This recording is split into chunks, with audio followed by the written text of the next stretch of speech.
Hello friends, नमस्ते, सत श्री अकाल, आदाब। Welcome to my YouTube channel English Vinglish. दोस्तों, मैंने पिछले वीडियो में आपके साथ अपना एक छोटा सा प्रयास, अपना छोटा सा एफर्ट आपके सामने रखा था और ये आशा की थी कि आपको जो इंग्लिश का एक डर है नॉन स्पीकर्स के लिए, नॉन स्पीकिंग इंग्लिश रीजन्स में जो लोग रहते हैं उनके लिए, उस प्रयास से मैंने पहली चीज़ जो आपके लिखी थी वो सेंटेंसेस के बारे में कुछ आपको बताया था कि किस प्रकार से वाक्य, सेंटेंसेस जो हैं, जो हम रोज़मर्रा में यूज़ कर रहे हैं, बोल रहे हैं, वो कितनी इम्पॉर्टेंट चीज़ है और किस तरह से हम अपने सेंटेंसेस के कैरेक्टरिस्टिक्स के बारे में, उनके प्रीरेक्विजिट्स के बारे में अच्छी तरह से बिना किसी डर के जान सकते हैं। आज मैं अपने इस वीडियो, अपने इस टॉपिक को आगे बढ़ाते हुए, मैंने आपको पिछली बार भी बताया था कि मैं आज आपसे टाइप्स ऑफ सेंटेंसेस के बारे में बात करूंगी। और टाइप्स ऑफ सेंटेंसेस जो होते हैं वो दो तरह के होते हैं। पहला स्ट्रक्चरल डिवीजन, दूसरा फंक्शनल डिवीजन। आज मैं स्ट्रक्चरल डिवीजन की बात करूंगी। स्ट्रक्चरली, या हम कहें कि एक सेंटेंस की रूपरेखा को देख के एक सेंटेंस जो है वो कितने टाइप्स का होता है, तो वो 4 तरह का होता है। सिंपल, कंपाउंड, कॉम्प्लेक्स और कंपाउंड कॉम्प्लेक्स। तो आइए हम सबसे पहले आज अपना फर्स्ट सेंटेंस देखें कि उसमें है क्या। तो आप देख सकते हैं कि पहला जो मैंने आपको सेंटेंस बताया वो मैंने आपको बताया सिंपल सेंटेंस। अब एक सिंपल सेंटेंस होता क्या है? क्लॉजेस की बात की गई थी कि ग्रुप ऑफ वर्ड्स जिसमें एटलीस्ट एक सब्जेक्ट और एक वर्ब होना चाहिए। और दो तरह के क्लॉजेस होते हैं, डिपेंडेंट या इंडिपेंडेंट। इंडिपेंडेंट, उसको किसी भी एक्सटर्नल एजेंसी, बाहर की किसी भी चीज़ की ज़रूरत नहीं है अपना मीनिंग कंप्लीट करने के लिए। परंतु जो एक हमारा डिपेंडेंट क्लॉज है उसे हमेशा एक इंडिपेंडेंट क्लॉज की ज़रूरत रहेगी अपने मीनिंग को कंप्लीट करने के लिए। क्योंकि सेंटेंसेस की जब हमने बात की थी तो हमने ये कहा था कि एक सेंटेंस पूरा तभी होता है अगर वो एक प्रॉपर मीनिंग जो है वो दिखाए, वो शो करे। तो आइए, सिंपल सेंटेंसेस में आपको बताया कि सिंपल सेंटेंसेस एक सिंगल क्लॉज है विच इज़ इंडिपेंडेंट, एक सिंगल क्लॉज के साथ चलता है जो कि इंडिपेंडेंट क्लॉज होना चाहिए। अब हम देखें कि किस तरह से एग्जाम्पल्स से हम अच्छी तरह से सिंपल सेंटेंसेस को समझ सकते हैं।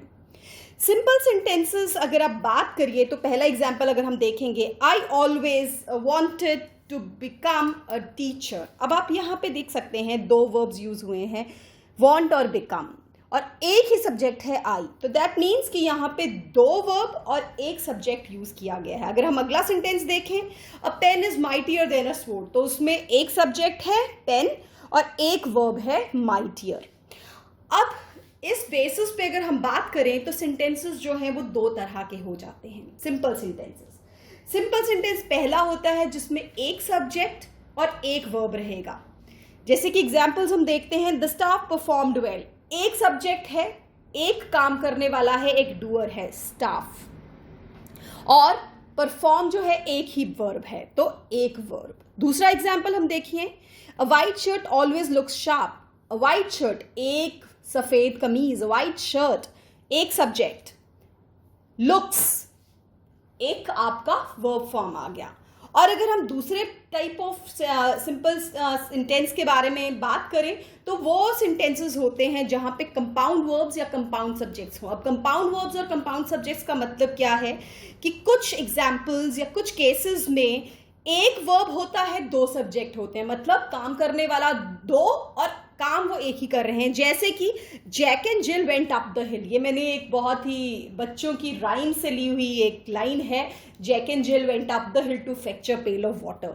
तो आप यहाँ पे देख सकते हैं कि जैक एंड जिल जो है वो दो लोग हैं जो एक ही काम कर रहे हैं, चढ़ रहे हैं, गोइंग अप।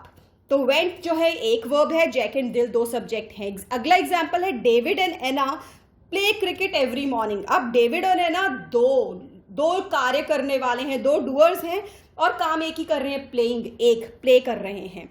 अब अगर हम दूसरे तरह से देखें तो एक सब्जेक्ट और दो वर्ब वाले भी सिंपल सेंटेंसेस होते हैं। द डॉग बार्क्ड एंड रैन, एक सब्जेक्ट दो काम कर रहा है, बार्किंग कर रहा है डॉग और रनिंग भी कर रहा है। The cat and the dog yowled and howled, दो सब्जेक्ट्स हैं कैट एंड डॉग और याउलिंग और हाउलिंग कर रहे हैं, दो वर्ब्स। तो इस तरह से हम सिंपल सेंटेंस कह सकते हैं कि या तो उसमें एक सब्जेक्ट एक वर्ब रहेगा, या दो सब्जेक्ट एक वर्ब, या दो वर्ब एक सब्जेक्ट, या दो वर्ब दो सब्जेक्ट। तो इस तरह से हमारे सिंपल सेंटेंसेस जो है वो रोजमर्रा में बोलने वाले रोज के वाक्य हैं। अगर हम दूसरी तरफ अब देखें, नेक्स्ट टाइप में देखें, तो कंपाउंड सेंटेंसेस आते हैं। कंपाउंड सेंटेंसेस वो सेंटेंसेस होते हैं जिसमें दो इंडिपेंडेंट क्लॉजेस होते हैं और उनको ज्वाइन किया जाता है या तो कंजंक्शन से, ज्वाइनिंग एलिमेंट से, या पंक्चुएशन मार्क से, या समटाइम्स बोथ, या कभी कभी दोनों से। पंक्चुएशन मार्क आगे आपके कॉमा,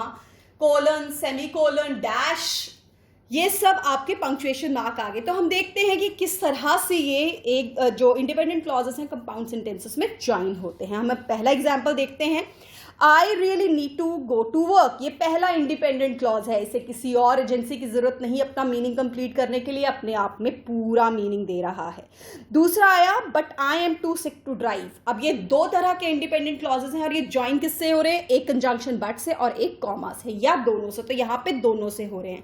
अब एक बात और इन कंपाउंड सेंटेंसेस की है कि ये दोनों जो इंडिपेंडेंट क्लॉजेस हैं इनमें एक इंटर रिलेटेड आइडिया होना चाहिए, एक दूसरे के साथ इंटर रिलेशन में होने चाहिए, ये एक दूसरे के पूरक होने चाहिए। अब अगले एग्जाम्पल में हम देखते हैं, he ran out of money so he had to stop playing poker. Everyone was busy so I went to the movie alone. They had no ice cream left at home not did they have money to go to the store.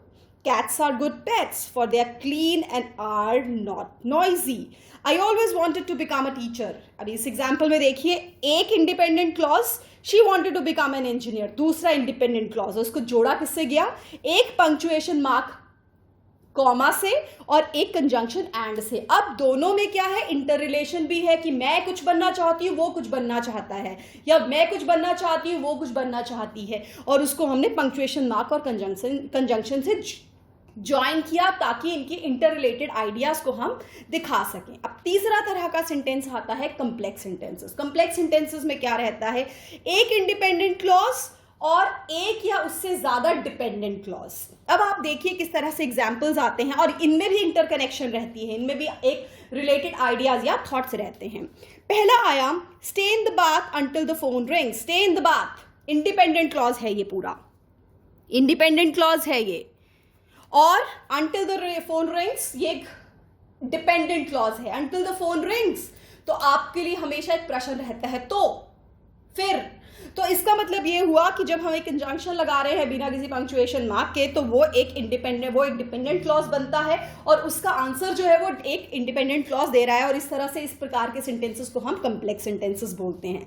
अब अगले sentence में आप देखिए, अगर तो हम कहते a distinguished scientist states that something is possible, तो ये एक इंडिपेंडेंट क्लॉज होता, बट मैंने इसके साथ व्हेन लगा दिया, और जब भी व्हेन वर्ड लगता है तो उसका हमेशा हमसे प्रश्न पूछा जाता है, तो, जब, तो इस तरह से आप देखिए, when a distinguished scientist states that something is possible, तो अगला आ गया इंडिपेंडेंट क्लॉज जो उसका आंसर है, he is almost certainly right. तो अब आप लास्ट देखिए, when the cake gets brown take it out of oven. So अब आप ये चीज देख सकते हैं कि जब भी व्हेन लग रहा है तो आपका वो एक डिपेंडेंट क्लॉज बन जाता है और उसका आंसर जो है वो आपका एक इंडिपेंडेंट क्लॉज दे रहा है, और इस तरह से ये एक कंप्लेक्स सेंटेंस बन जाते हैं जो कि आपके इंटर रिलेटेड आइडियाज या थॉट्स को डिपिक्ट करते हैं। उसी तरह से हम लास्ट तरह का सेंटेंस देखेंगे, कंपाउंड कॉम्प्लेक्स सेंटेंसेस। अब कंपाउंड कॉम्प्लेक्स सेंटेंसेस क्या रहते हैं, कंपाउंड कॉम्प्लेक्स सेंटेंस नाम से ही पता चल रहा है, दो पार्ट्स कंपाउंड और कॉम्प्लेक्स को ज्वाइन करके बना है। अब कंपाउंड और कॉम्प्लेक्स की दोनों की जो क्वालिटीज है या जो दोनों की जो एक कैरेक्टरिस्टिक्स हैं वो इस चीज में जुड़ चुकी हैं, इस चीज में आ चुकी हैं। तो आप ये देख सकते हैं इसमें दो इंडिपेंडेंट क्लॉज होने चाहिए और कम से कम एक डिपेंडेंट क्लॉज होना चाहिए। अब एग्जाम्पल से ज्यादा अच्छी तरह से हम समझेंगे, I stopped believing in Santa Claus, independent clause, ठीक है। When he asked for my autograph in a store, जब व्हेन लग गया तो ये बन गया एक कंप्लेक्स सेंटेंस। पहला हो गया कंप्लेक्स सेंटेंस इंडिपेंडेंट और डिपेंडेंट के साथ। अब आप नेक्स्ट में देखिए, but I still want to believe in him. और ये जो हो गया ये कंपाउंड फॉर्म हो गया। और जब ये तीनों सेंटेंसेस आपस में मिले तो इन्होंने फॉर्म किया कंपाउंड कॉम्प्लेक्स सेंटेंस, जो कि कहता है 2 इंडिपेंडेंट क्लॉज होने चाहिए और 1 डिपेंडेंट क्लॉज होना चाहिए। नेक्स्ट एग्जाम्पल में आप देखिए, we won the game but my uniform was muddy because it rained the entire time. Sarah cried when her dog got sick, but he soon got better. The sun is shining through the clouds, so I think that we can go swimming. So ये सारे के सारे examples जो हैं ये compound complex sentences के हैं, जो कि क्लब करके कंपाउंड सेंटेंस और कॉम्प्लेक्स सेंटेंस को बनाए गए हैं।